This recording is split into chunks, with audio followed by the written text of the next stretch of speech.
புனிதப்படுத்தும் புனிதர்கள். நவம்பர் 6. இயற்கை உணவாளன் புனித லெனார்ட். 5ஆம் நூற்றாண்டு முதல் 559 நவம்பர் 6 வரை.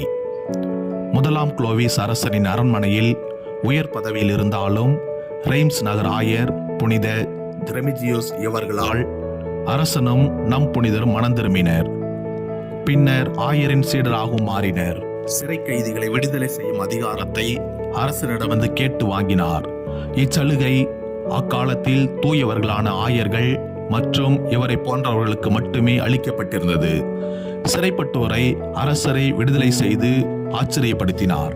போர்க்கைதிகள் சிறைப்பட்டோர் மீது இரக்கம் காட்டிய இவர் அவர்களுக்கு ஆன்மீக சரீர உதவிகளை செய்தார்.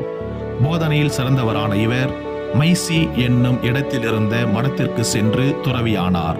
இலைகளும் கனிகளுமே இவரின் உணவானது. இன்றைய புனிதரிடமிருந்து கற்றுக்கொள்வோம். கலப்படம் உள்ள உணவுகளை தவிர்த்து கலப்படமற்ற உணவுகளை உண்ணுவோம். சிறையில் இருப்போரை சந்திப்போம்.